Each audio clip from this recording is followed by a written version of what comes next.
Good evening, and thanks for staying with us here at KFox Sports. I'm John Trappenstead, and it's been called the Group of Death. The United States men's soccer team was placed in what is arguably the toughest division in the World Cup. And it was a rainy day in Brazil as the U.S. took on Germany. The U.S. would guarantee a spot in the next round with anything other than a loss. In the 55th minute, U.S. keeper Tim Howard makes a great save off a header, but Germany's Thomas Müller drills the rebound, giving his team a 1-0 lead. On to extra time, U.S. with the chance to tie as Clint Dempsey knocks a header just wide. Germany wins 1-0. That loss leaves the U.S. needing Portugal to beat Ghana. In the 79th minute, game knotted at 1. Ghana's keeper bats the ball back into the middle of the box, right to Cristiano Ronaldo, who knocks it in for the go-ahead goal. Portugal wins 2-1, and the U.S. advances. Absolutely. You know, we were in what's called the Group of Death. And even though we didn't win today, we were in the toughest grouping. And, you know, we got through. And so we've just still got a chance to win the World Cup. U.S. will play Belgium on Tuesday at 2 p.m. local time. And Mexico plays the Netherlands Sunday at 10 a.m. local time.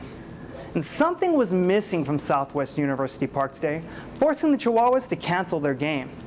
The Tacoma Rainiers' luggage with all the equipment and the uniforms didn't arrive in El Paso. Today's game has been rescheduled for Saturday at 12:05. The regularly scheduled game for Saturday will still be at 7:05. Tickets for today's game will be good for the early Saturday game, but the night game will require a separate ticket. Excitement, the 24th of December. You show up and the Grinch stole the equipment. And it looks like there might be some shakeup in the hoops world. LeBron James may be ending his reign as king in Miami. A source says James will be opting out of his contract, making him an unrestricted free agent on July 1st. The move fresh off the heels of the loss to the Spurs in the NBA championships this year. And with that win, the Spurs leader Tim Duncan reportedly will opt in for the last year on his contract for the 2014-2015 season. The real question down in Miami is, will Dwayne Wade and Chris Bosh stay with the Heat knowing LeBron is leaving? And it didn't look like the Tiger we all know today at the Congressional. Woods still recovering from a back injury, working through today's round hole by hole. Tiger bogeyed his first two holes on 10 and 11 before finally getting a birdie on 14. Next hole, a poor chip. He closes with a bogey. And then on the fifth hole, another bad approach. Woods would end the round at plus 374. The hard part was just getting into the rhythm of playing again competitively. You know, you play with your buddies all day for cash and stuff, but it's just not the same. It's not the same as tournament golf. This is a different level. Good evening, and thanks for staying with us here at KFox Sports. I'm John Trappenstead, and it's definitely been an exciting World Cup. We are now in the knockout rounds where strong teams have already gone home. Tomorrow, the U.S. plays Belgium, a team who is unbeaten in their last 13 matches. Injured U.S. star Jozy Altidore is said to be fit for the game. The U.S. barely made it out of the group round, and forward Clint Dempsey says that's just not enough. We're really hungry. We're not satisfied with just getting out of the group stage. We want to go far in this World Cup, and for some of the guys, it's the last opportunity. So you want to make the most of it, and I'm sure if we play the best of our ability, we'll get a positive result. The game is at 2 p.m. local time tomorrow. On to today's games. France taking on Nigeria.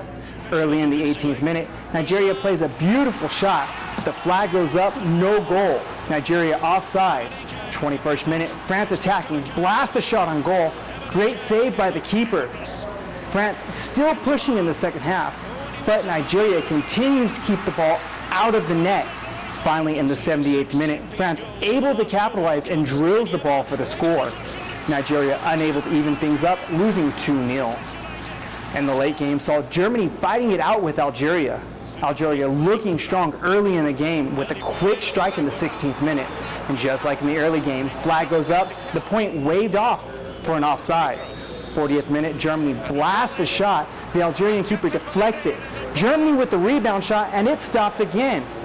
Germany kept the pressure on Algeria, but unable to break the tie. On to extra time. Minute and a half in, Germany finally able to put a point on the board.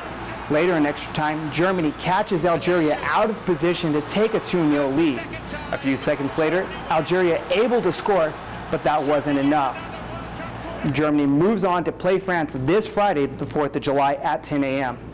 And this Friday, being Independence Day, the El Paso Chihuahuas have released their new uniforms.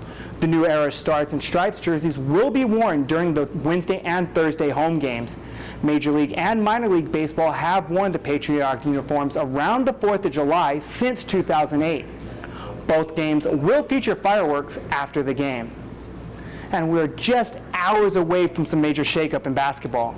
Effective tomorrow, some of the biggest names in the NBA will be unrestricted free agents. The most prolific name on that list, LeBron James.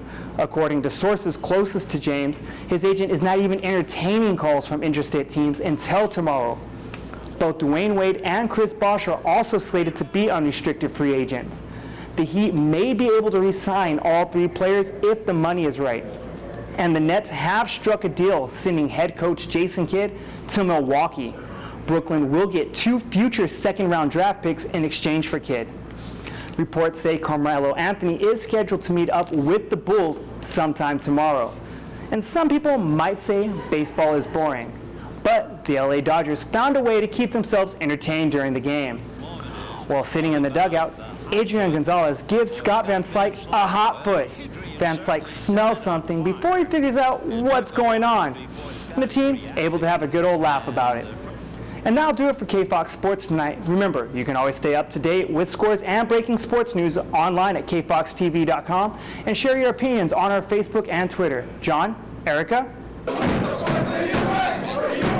Imagine fans chanting like this for El Paso. Mountain Star Sports Group has announced they are trying to bring a Major League Soccer team to the Sun City. It's about time. I think it's incredible. We need to have that here. We will support it. It'll be great. And I think it's a wonderful thing to bring to El Paso. Out of all the sports, there's baseball, football, basketball. Soccer, I think, is the one sport that isn't just shown everywhere else. Alan Ledford, president of Mountain Star Sports Group, told KFOX Sports reps from MLS were here opening day of the Chihuahuas. Let's go Chihuahuas! I think it also has caught the attention of Major League Soccer that El Paso is a community in a region that is on the rise. MLS wants to expand the league from 19 to 24 teams by 2020. Ledford says Mountain Star has been in serious talks to add El Paso to the expansion teams. Of course, the question is, where will the stadium be? Ledford tells me the perfect place for a stadium is right here downtown near the bridges.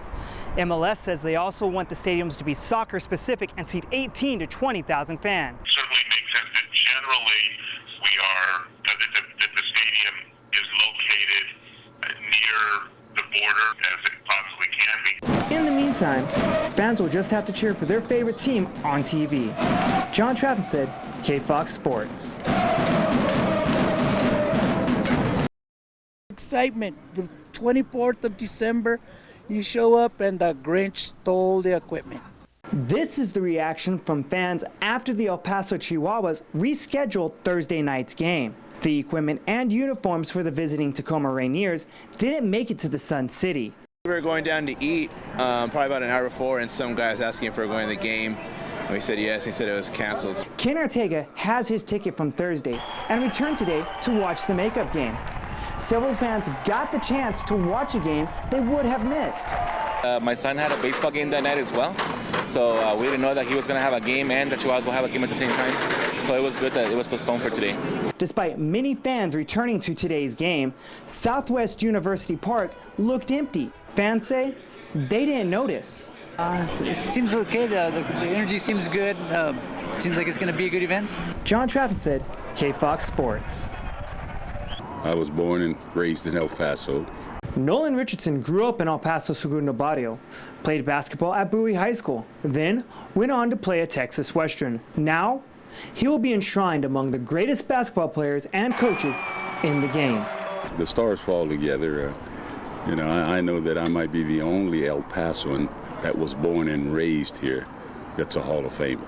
Richardson has won a junior college national title, an NIT championship, and in 1994, he won the NCAA championship at the University of Arkansas, making him the only coach who has won at every level of college basketball. You worked all your life and you coached, and at the end, sometimes you've done some good things, and I guess when you put all those things together, you get the chance to go into the Hall.